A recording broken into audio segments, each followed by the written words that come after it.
Mi se pare că suntem iubiți fără să fim noi în stare de ceva.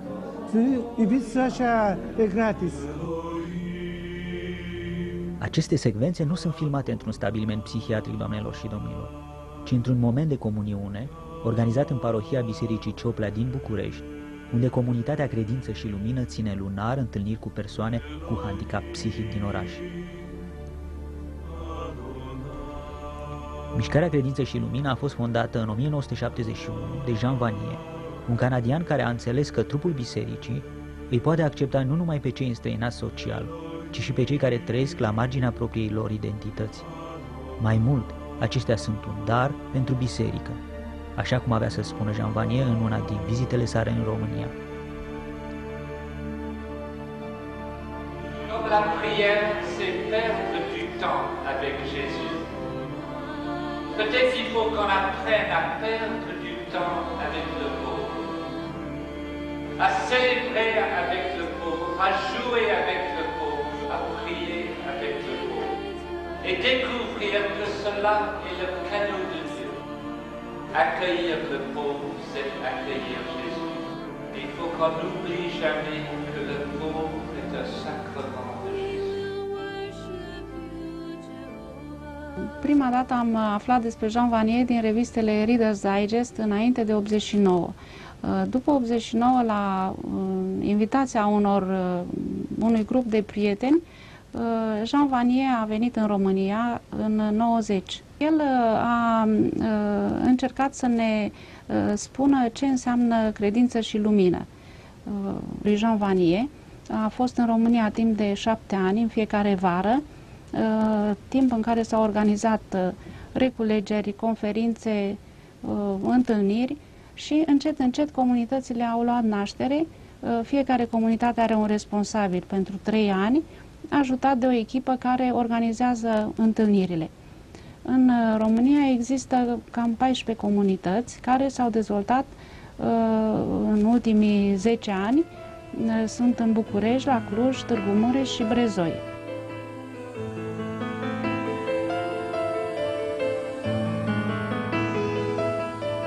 Ce cuprinde o astfel de comunitate? O persoană handicapată care vine cu părintele sau cu cineva din familie și un prieten. Deci e așa un trio, să spun, și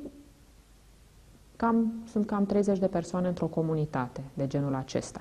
Și aici la noi sunt foarte simple, de fapt. Este exact ca o întâlnire între prieteni, exact cum vrei să te vezi într-o zi cu prietenii și le dai telefon să vină și bei un ceai și mănânci o prăjitură și îți spui păsurile, exact același lucru se întâmplă și aici la noi. Și oamenii vin cu bucurie, toți cei pe care îi știu îmi spun că este printre puținele lor ieșiri, că este un loc unde poate să vină să-și spună păsurile, chiar dacă nu sunt foarte mulți ajutați.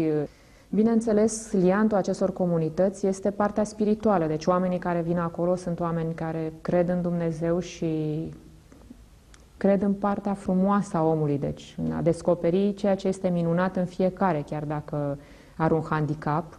Și de multe ori tocmai aceștia sunt oamenii cei mai drăguți. Eu pot să spun, de exemplu, că vin aici de ani de zile și că sunt oameni care îmi sunt mai dragi decât prieteni de-ai mei din copilărie și pe care îi simt cu adevărat că mă iubesc.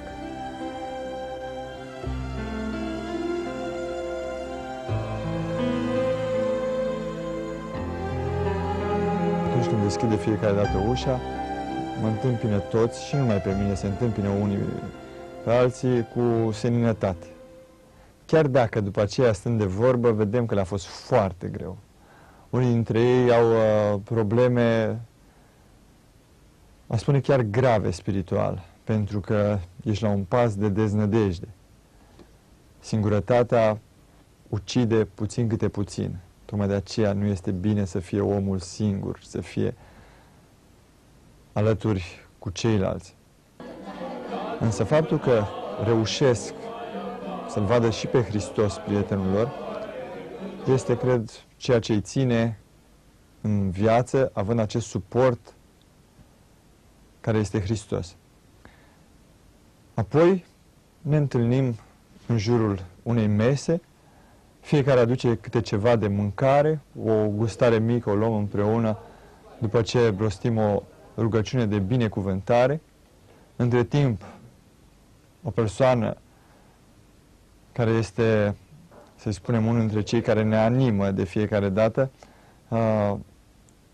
domnul Vasile, începe să cânte la chitară și cântecele pe care el ni le propune fac pe cei care se află acolo, într-adevăr, să mai uite de griji, indiferent de vârstă, să se alipească acestui cântec și să mulțumească lui Dumnezeu prin această cântare că sunt împreună.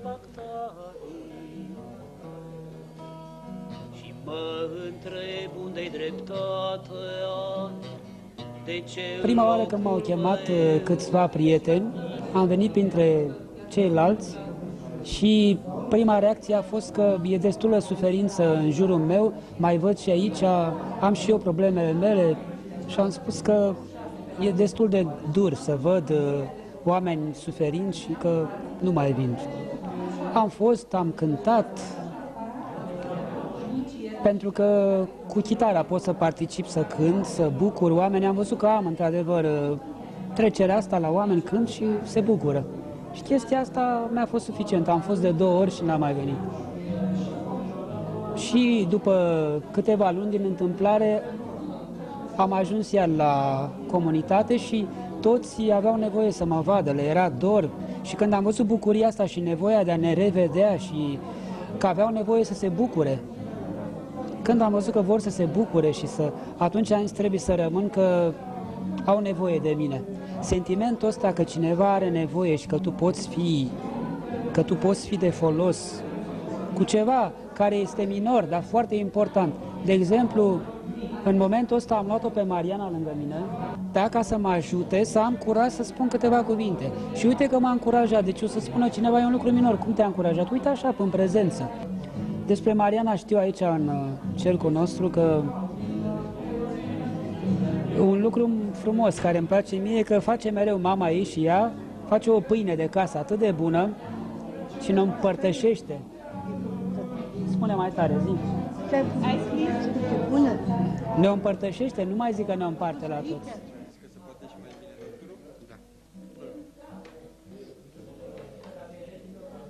Ceea ce eu am observat foarte, foarte mult la asemenea întâlniri, simt nevoia să-și împărtășească acele gânduri pe care le-au avut și pe care nu au avut cui să le spună. Și au o dorință mare de a vorbi.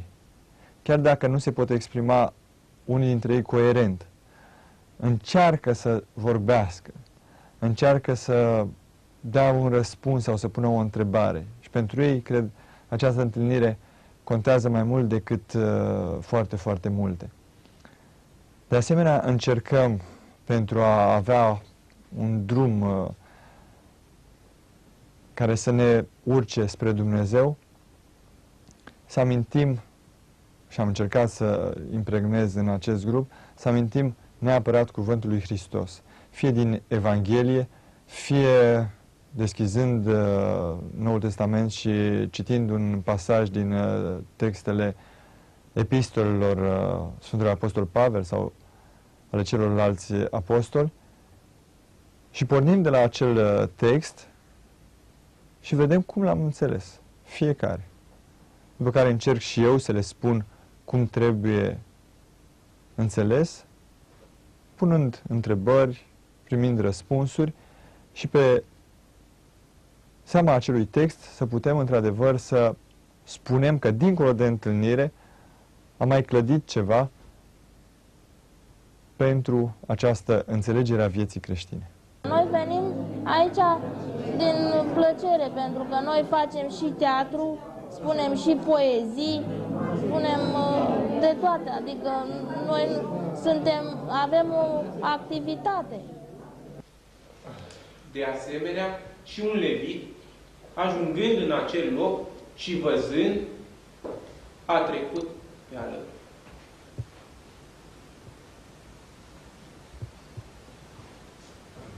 Iar un samarinean, mergând pe cale, a venit la el.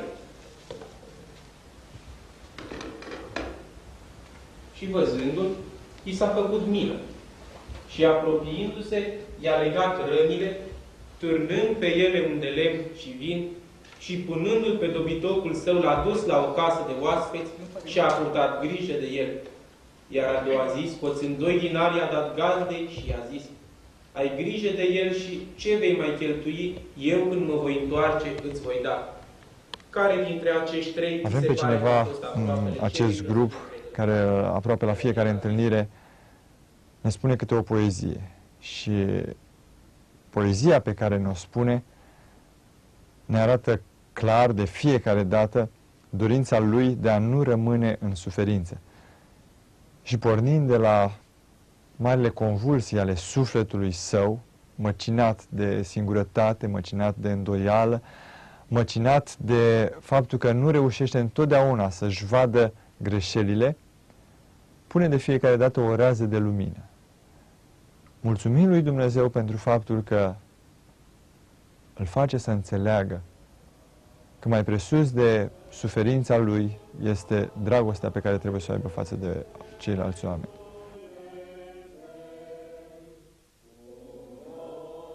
În noaptea dintre milenii, eu vând timp la masa vremii și iau bani pe el nimica, că în curând mă prinde frica ca să-mi pierd toată averea și cu ea toată puterea.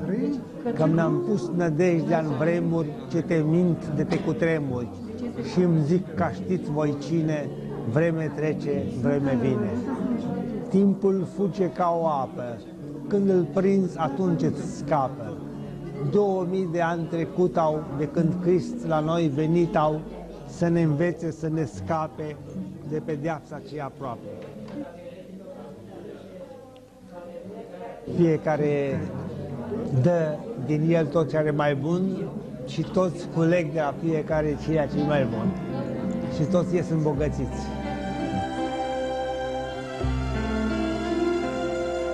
Există de asemenea, pe lângă acești oameni, tineri sau mai puțin tineri care încearcă să vină împrejurul oamenilor suferinți să-i ajute. Fiecare cu o vorbă bună, cu un măr pe care îl aduce, cu un ajutor, aducându-l cu mașina, și atunci ne regăsim în acest grup, care este, așa cum vedeți, un grup particular, care n-ar fi neapărat unul care are o emblemă, credință și lumină, dar care exprimă o credință pe care ne-o căutăm în fiecare zi și care dorește o lumină.